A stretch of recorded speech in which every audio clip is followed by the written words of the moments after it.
Bismillahirrahmanirrahim. Assalamualaikum warahmatullahi wabarakatuh. Alhamdulillah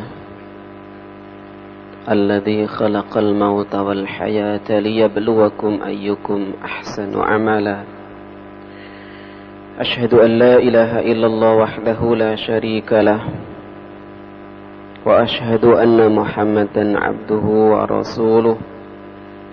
Allahumma salli wa sallim wa barik ala nabiyyina Muhammad wa ala alihi wa man sara ala nahjihi ila yaumiddin, amma ba'd.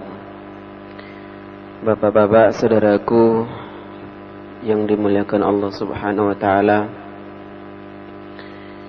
kita lanjutkan seperti kemarin yang saya janjikan tentang nafkah, sebab-sebab diwajibkannya memberi nafkah atau belanja bagi suami atas istri. Innama aujaba syari'un nafaqata 'ala az-zawj li zawjatihi li'anna az-zawjah bimuqtada 'aqduz zawajis sahih tusbihu maqsuratan 'ala zawjiha wa mahbusatan lihaqqihi. Bahwasanya syariat itu mewajibkan seorang suami untuk memberi uang belanja atau nafkah bagi istrinya, karena seorang istri itu ketika sudah ada ikatan perkawinan, maka istri itu menjadi terikat dengan suaminya. Dia harus melayani kebutuhan-kebutuhan suaminya. Dia harus taat kepada suaminya, ya. Apakah itu nanti menyangkut urusan anak-anak, juga harus dia perhatikan. Nah, karena seorang istri ketika menjadi seorang istri, ya, seorang wanita ketika menjadi seorang istri itu, dia tidak bisa sebebas dulu. Maka seorang suami punya tanggung jawab untuk memberi nafkah bagi istrinya. Ya. Syarat-syarat untuk mendapatkan nafkah itu apa? Yushtaratu listihqaqin nafaqah asyurut al-atiyah. Paling tidak ada 5 syarat seorang istri itu berhak mendapatkan nafkah dari suaminya, atau seorang suami punya kewajiban untuk memberi nafkah bagi istrinya. Yang pertama, an yakuna aqduz zawaji sahihan.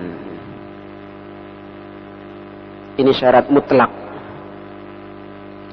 Jadi seorang suami punya tanggung jawab untuk memberi nafkah bagi istrinya ketika pernikahannya itu pernikahan yang sahih.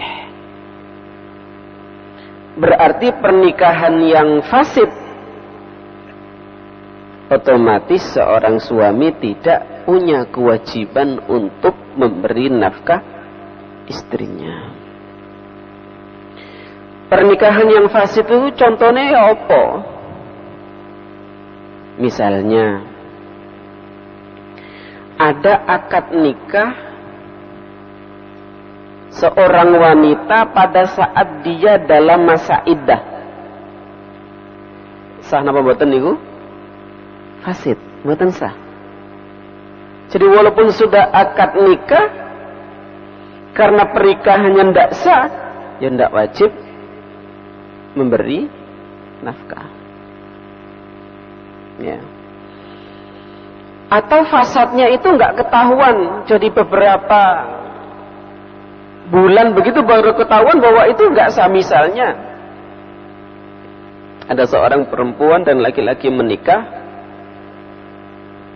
sudah hidup berumah tangga,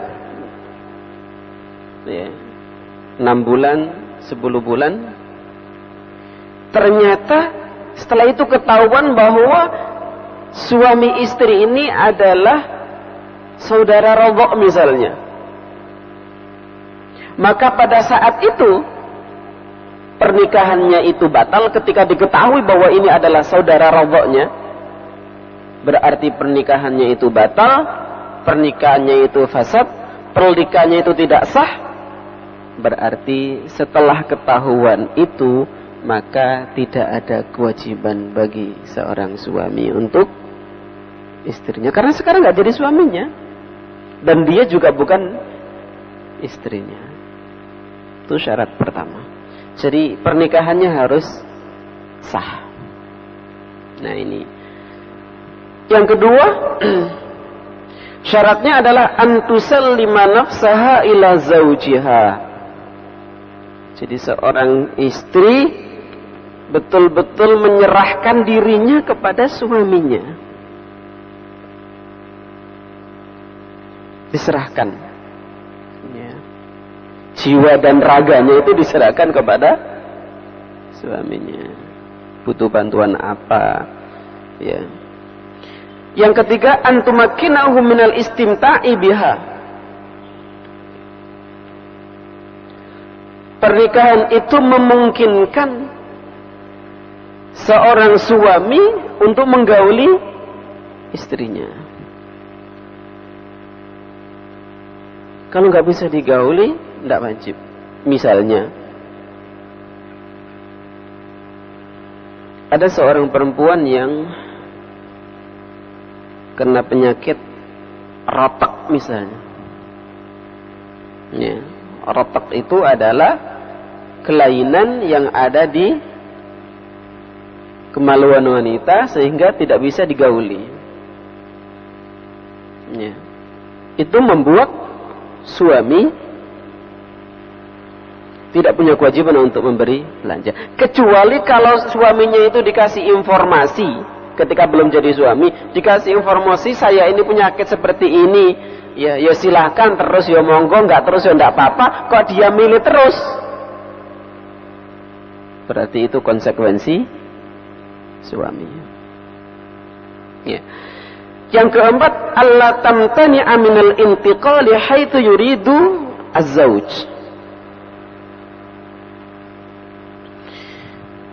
Jadi ketika suami itu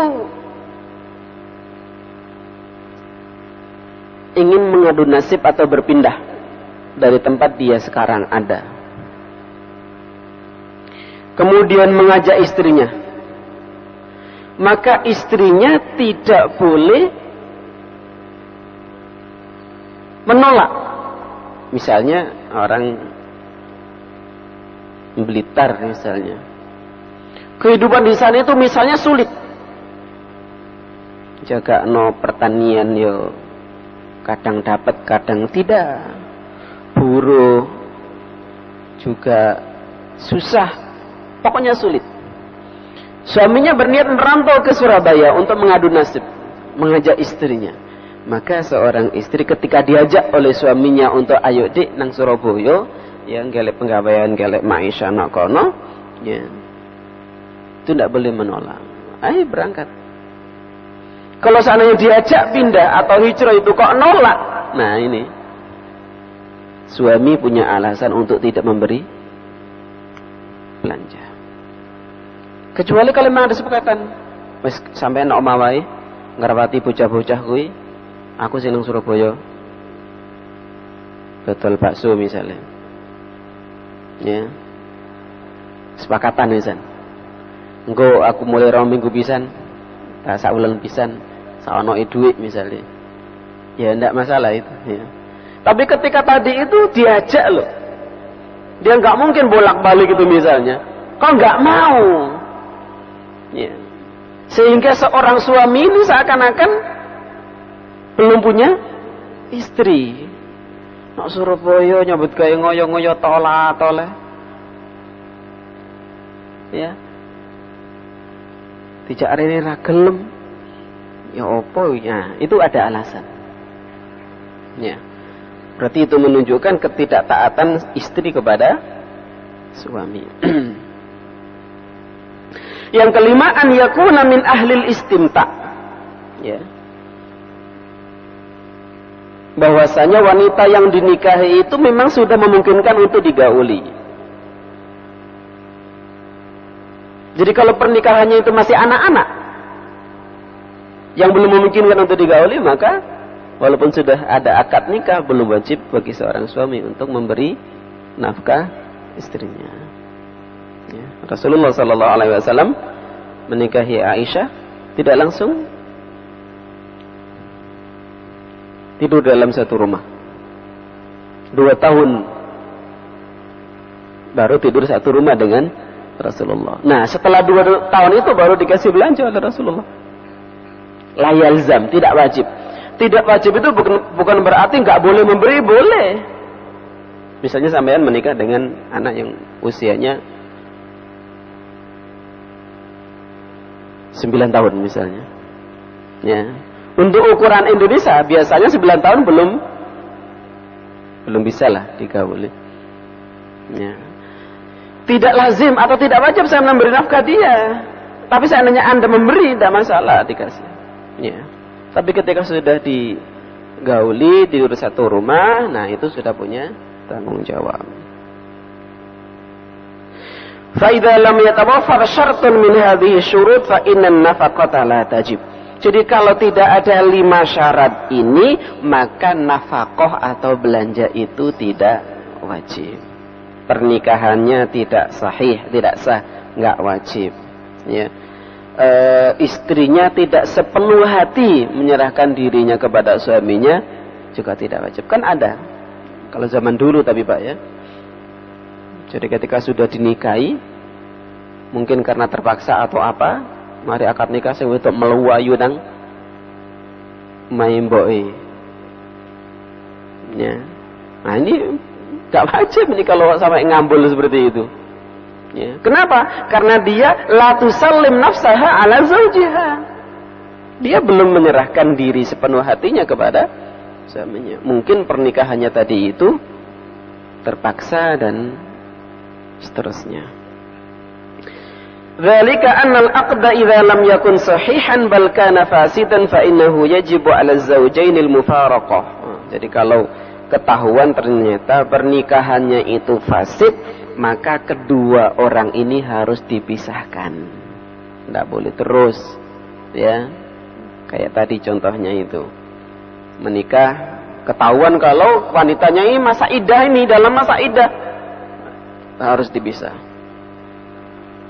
Nanti menikah lagi setelah masa iddahnya selesai.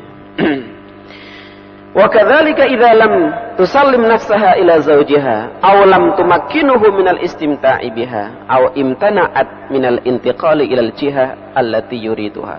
Begitu pula ketika seorang wanita itu tidak mau menyerahkan sepenuhnya kepada suaminya, ya, atau tidak memungkinkan untuk dikumpuli suaminya, atau dia enggan atau menolak ketika diajak pindah. Ya, fa fi hadhihi al-halat la tajibun nafaqah haitsu lam yatahaqqaq al-ihtibas. Pada kondisi-kondisi seperti ini, maka seorang suami terbebas dari kewajiban memberi nafkah kepada suaminya. Wa idza aslamat al-mar'atu nafsaha ila az-zawj. Ini. Wa hiya saghira la yujami'u mithlaha. Ketika seorang wanita dinikahi oleh seorang pria ini masih kecil, berarti pada masa zaman Rasulullah itu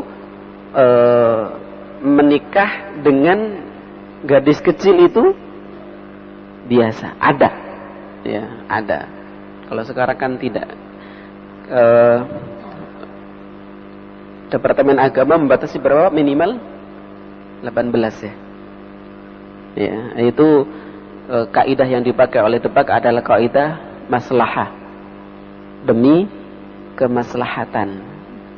Jadi kalau sebelum usia itu biasanya usia belum matang, sehingga kehidupan yang diinginkan mawaddah warahmah itu tidak tercapai.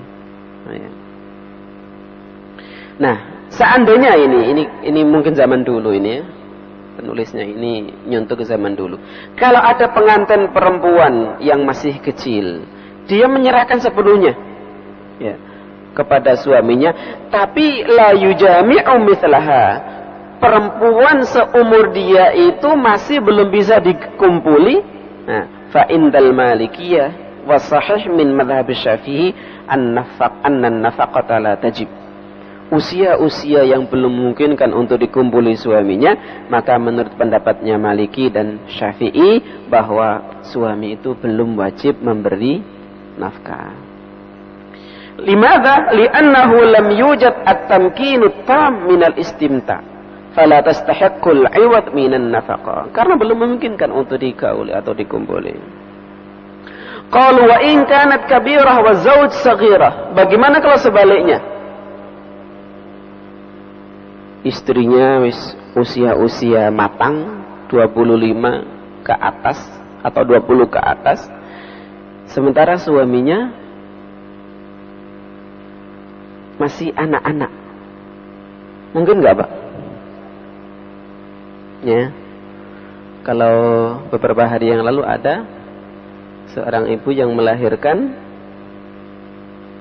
ya karena berzinah dengan anaknya. Baca korannya, Pak, beritanya. Na'udzubillah. Jadi seorang ibu ngajak berbuat seperti itu anaknya yang baru berumur 16 tahun. Dan ternyata umur 16 tahun sudah mampu membuahi. Yang kemudian terjadi ya pertemuan antara zigot antara sel telur dan sel sperma itu kemudian jadilah janin yang lahir normal. Di mana? Sumatera, Pak ya? Ya, bayinya beratnya 3,5 kilogram. Ibunya mengakui memang ibunya yang memaksa. Anak umur 16 tahun yang laki-laki, anak laki-laki. Makanya ketika di kantor polisi ditanya, "Iku anakmu tak adikmu?"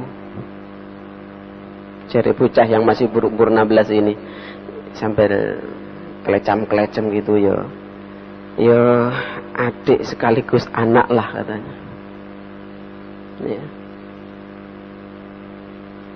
Adik karena memang keluar dari rahim ibunya. Anak karena memang bibirnya dari dia. Na'udzubillah ini kalau terjadi. Ya. Nah, bagaimana kalau pengantin putrinya dewasa sementara pengantin lakinya itu kecil? Fasahih annaha tajibu. Yang pendapat yang benar bahwasanya laki-laki atau suami yang kecil itu tetap punya tanggung jawab memberi nafkah. Kenapa? Yang belum siap itu dia. Yang istrinya sudah siap. Jadi pihak yang nggak siap itu pihak laki-lakinya. Karena itu tanggung jawabnya tetap harus dipenuhi. Ya.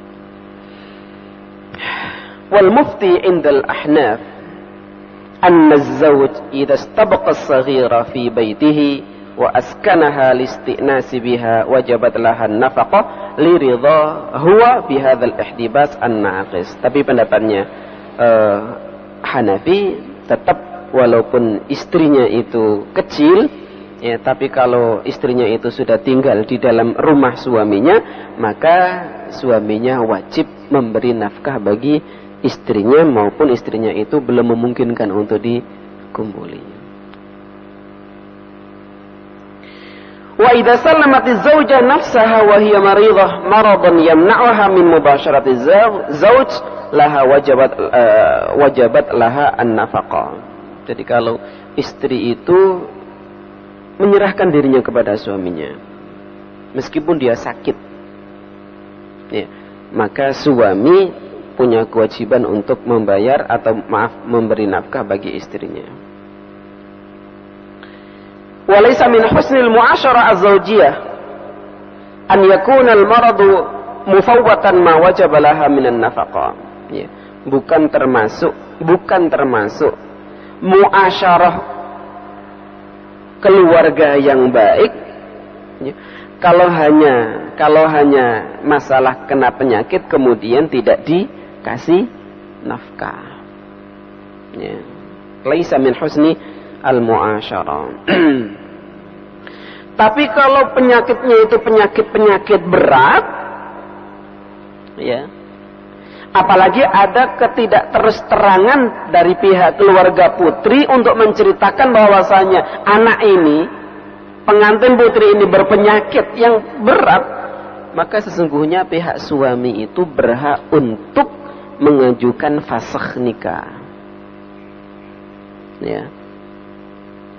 Jadi kalau misalnya, kalau bahasa Jawanya ditontoni calon suami, ya diceritakan gitu, diceritakan. Jangan sampai ada aib, dalam arti aib fisik anak ini yang kemudian disembunyikan oleh keluarga itu. Kalau nanti diceritakan nanti malah mundur misalnya, nah jangan. Nanti kalau misalnya ketahuan setelah akad nikah, malah pihak suami punya hak untuk menfasakh. Ya. Rasulullah SAW pernah menikah dengan salah seorang. Ketika masuk rumah Rasulullah, kemudian bajunya dibuka, itu ada sopak-sopak di punggungnya. Apa sopak nih, Bapak? Penyakit plongko. Ya. Ketika Rasulullah melihat wanita itu kok berpenyakit seperti itu, sementara keluarga dia itu gak pernah cerita, tidak menginformasikan kepada Rasulullah bahwa wanita ini seperti ini, akhirnya Rasulullah mengatakan apa? Ilbasi thawbaki, ya, wadhabi ila ahlik. Ngguun meneh pakaianmu, terus mulia nang bapakmu, nang keluargamu rono. Ulama-ulama memahami kasus itu bahwasanya sesungguhnya Rasulullah ketika mencerai wanita itu bukan semata-mata karena sopaknya, tapi wanita itu dicerai karena pihak keluarga tidak transparan. Ya, jadi ada hal-hal yang ditutupi, tidak transparan. Wa mithlul marid ar-raqqa wan nahifah wal ma'ib bi'aibin yamna'u min mubasharah az-zawj laha. Ya. Wa kadzalika idza kana az-zawj inninan aw majbubatan aw khissiyan aw maridan maradan yamna'uhu min mubasharatin nisa aw habs fi dainin aw jarima aw irtakabuha li'annahu wajada tamkin min al-istimta' min jihatiha wa ma ta'azzara fa huwa min jihatihi. Mungkin dari pihak laki-laki kadang-kadang yang berpenyakit, sementara wanitanya enggak.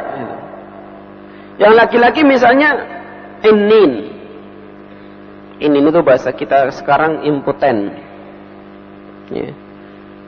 Atau majbubah. Majbubah itu adalah buah zakar itu dipotong. Apa bahasa kita, Pak? Kebiri. Dikebiri. Ya. Sementara wanitanya tidak masalah gitu. Karena pihak yang bermasalah itu laki-laki, maka laki-laki tetap punya tanggung jawab untuk memberi nafkah bagi wanita. Ya. Wala tajibun nafaqah idan taqalat az-zawja min manzilati az-zawjiyah ila manzilatin akhar bighairi idzni az-zawj bighairi wajhin syar'i. Oh, ini keras, ini tegas ya. Bahwasanya nafkah itu tidak wajib atas suami ketika istrinya itu pindah rumah. Dari rumah suaminya pindah ke adik kondo. Moro-moro ngontrak dhewe. Utawa moro-moro mulai nang wong tuane, gak ngomong gak apa. Maka pada saat seperti itu, ada alasan bagi suami untuk tidak memberi belanja bagi istrinya. Ya. Aw safarat bi ghairi idnihi, atau wanita ini pergi jauh maksudnya, ya, tanpa izin suami. Moro-moro orang dino gak mulai-mulai mbuneng di. Ya. Atau bahkan au ahramat bil haji bi ghairi idnihi, sampai seandainya wanita tadi itu pergi jauh untuk menunaikan ibadah haji atau umroh tanpa izin laki-laki, itu laki-laki tidak kewajiban untuk beri nafkah. Kenapa? Gak izin. Mbok yo arepe haji arepe umroh yo kondo pamitan. Ya. Nah, tapi fa in safarat bi idnihi au ahramat bi idnihi au kharaja ma'aha lam taskut an nafaqah. Tapi kalau perginya itu dengan izin suaminya, dia melakukan umrah juga dengan izin suaminya, atau sama-sama keluar bareng, ya, maka seorang suami punya kewajiban untuk memberi nafkah. Wa kadzalika la tajibu laha an-nafaqah idza mana'at min ad-dukhul 'alayha fi baitiha al-muqim ma'aha fihi. Nah ini. Atau seorang wanita tadi itu enggan untuk diajak berkumpul oleh suaminya. Nolak. Padahal itu rumah suaminya aman insyaallah dan seterusnya, tapi dia menolak. Tidak ada alasan yang kuat untuk menolak, padahal dia tidak dalam keadaan sakit. Yang wanita ini dia tidak dalam keadaan macam-macam, pokoknya nggak ada alasan untuk menolak, tapi kok tidak mau. Nah itu wanita, laki-laki ada alasan untuk tidak memberi belanja. Ini saya sampaikan pendapatnya jumhur ulama, walaupun nanti ada pendapat yang berbeda dengan ini. Ya. Wa kadza walam takun talabat minal intiqali ila ghairihi famtana'a. Wa in kanat talabat minal intiqali fa aba famana'adhu min ad-dukhuli fala taskut an-nafaqah. Okay. Juga la tajibu nafaqah idza habasat az-zawja fi jarimah. Suami tidak wajib memberi nafkah istri ketika istrinya itu dipenjara gara-gara suatu kriminal yang dia lakukan. Jadi misalnya ada wanita dipenjara gara-gara membunuh misalnya. Jadi sekarang lagi ramai berita pembunuhan. Ya. Maka suami pada saat itu tidak. Bagaimana kalau suaminya yang dipenjara? Istrinya masih di luar. Gimana, Pak? Wajib enggak? Wajib. Masalah dhewe ada emel penjara lapo. Ya. Au kana habasuha dhulman illa idza kana huwa alladhi habasaha fi dainin lahu 'alaiha. Kecuali kalau wanita itu dipenjara gara-gara disuruh oleh suaminya utang, kemudian suaminya gak nyaur, atas nama yang utang ini kan istrinya gitu. Jadi suaminya gak wani, "Dik, utang no duit no bang." Atas nama istri gitu. Ternyata suaminya tidak mampu nyaur. Oleh yang punya duit dilaporkan polisi, kemudian istrinya yang ditangkap. Karena yang nyuruh utang itu suaminya, maka tetap suaminya punya tanggung jawab untuk memberi nafkah. Wa kadzalika law ghasabaha ghasibun wa hala bainaha wa baina zawjiha fa innaha la tastahiqqu an-nafaqah muddata ghasabiha. Wa kadzalika zaujah al-muhtarifah allati takhruju li hirfatiha idza man'aha zawjuha. Ini termasuk misalnya seorang istri ya kerja di luar negeri misalnya. Padahal sudah dilarang oleh suaminya, wis gak usah berangkat dik nok malahe melarat-melarat dik wong loro. Ayo ngarepot anak bareng-bareng, nekat. nang Saudi. Jadi nggak diizini sama suami, tapi dia nekat berangkat ke Saudi, ke Malaysia, ke Singapura atau Taiwan. Maka pada saat itu suami tidak punya kewajiban untuk memberi nafkah. Harus dilarang kok, nekat.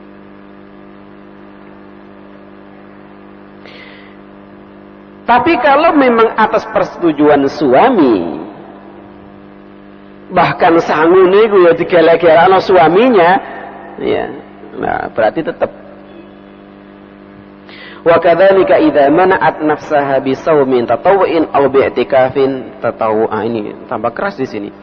Termasuk seandainya istri yang i'tikaf tatawwu' atau puasa tatawwu', ya, tanpa izin suami. Sudah dilarang oleh suaminya, gak usah poso, gak usah i'tikaf, aku no oma. Sik nekat bae. Nah, ini berarti istri ini dalam kategori nusyuz, ya, istri yang melanggar, ya, perintah suami. Fa fi kulli hadhihi suwar la tastahiqqu az-zawjah an-nafaqah. Pada kasus-kasus seperti itu maka seorang suami tidak wajib membelanjani istrinya. Kenapa? Li'annaha fawwatat haqqaz zawji fil istimta'i biha bighairi wajhin syar'i. Karena pada saat itu, ya, seorang suami tidak bisa menggauli istrinya, ya, bighairi wajhin syar'i. Falau kana tafituha haqquhu liwajhin syar'i lam taskut nafaqah. Tapi kalau misalnya tidak bisa ngumpuli istrinya itu karena memang keinginan dan persetujuan suami, maka nafkah itu tidak tetap wajib bagi suami, ya. Jadi tetap wajib, tidak tidak jatuh, ya, tidak gugur. Ya kayak tadi misalnya seorang istri dengan izin suami dan dorongan suami pergi merantau ke Saudi misalnya, ya. Nah itu tetap suami punya tanggung jawab untuk menafkahi istrinya. Ada yang ditanyakan Pak sebelum dilanjutkan? Monggo.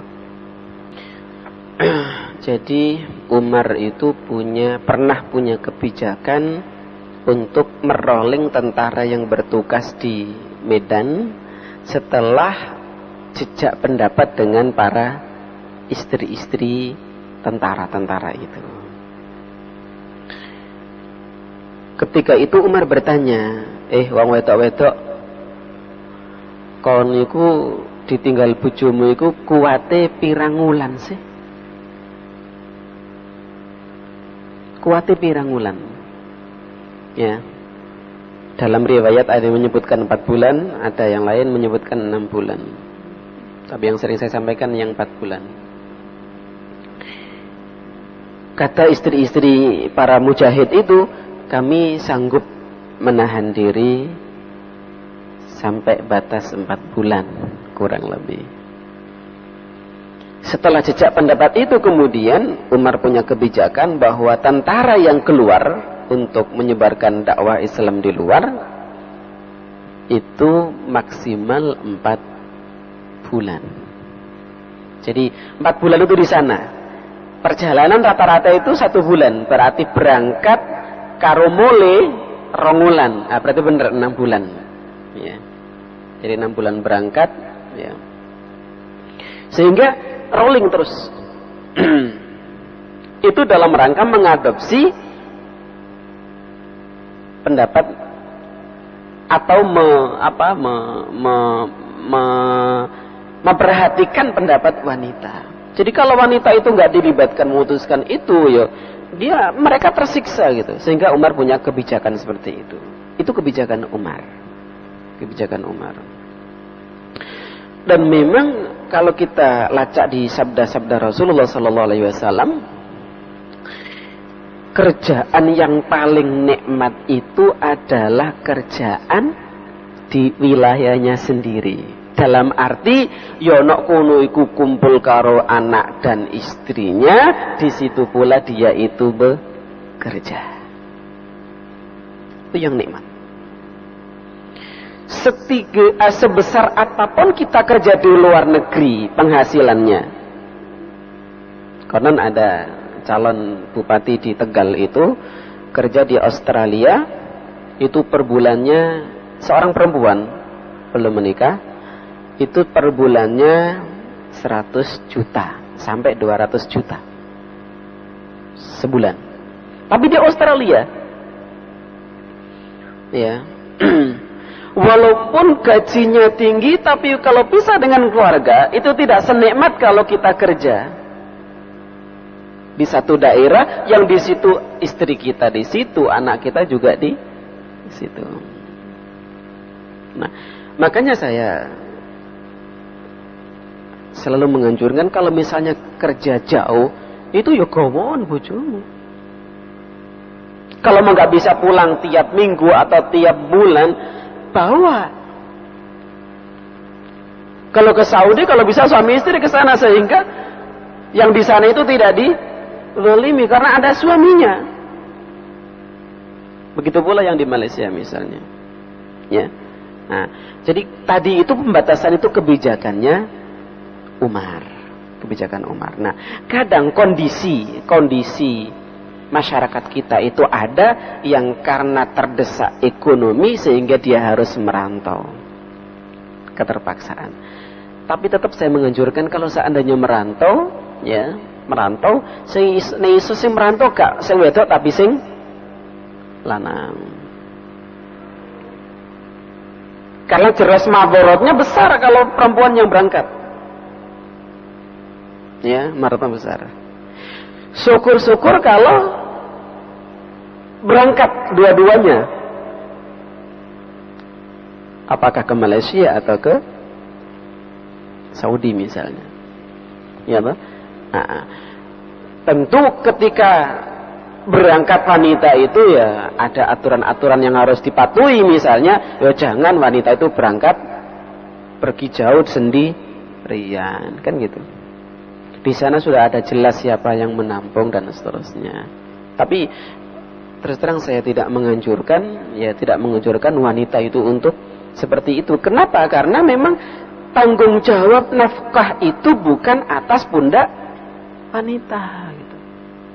Jadi wanita wis no omah ngerawati anak bojo, kalau seandainya terpaksa harus kerja, ya dikerja di daerah situ yang sesuai dengan tabiat kewanitaannya, silahkan gitu.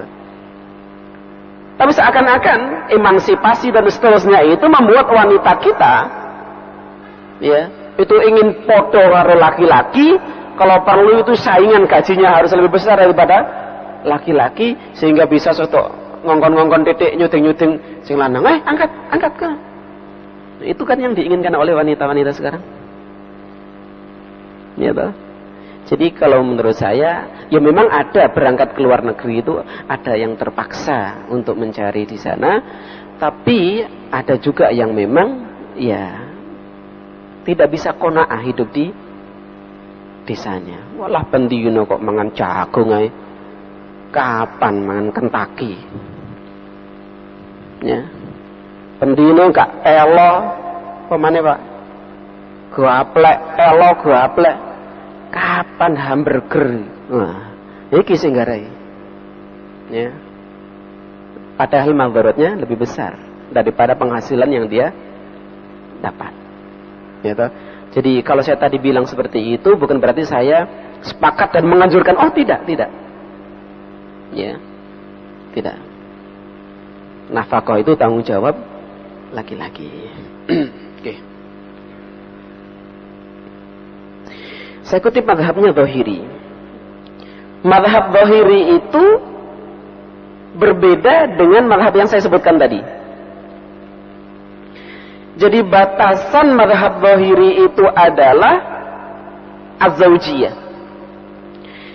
Kalau ada ikatan suami istri yang sah, baik istrinya itu ngelawan suami atau tidak, nurut atau tidak, ngeyel atau tidak, pokoknya ada ikatan suami istri, maka kewajiban suami untuk memberi nafkah.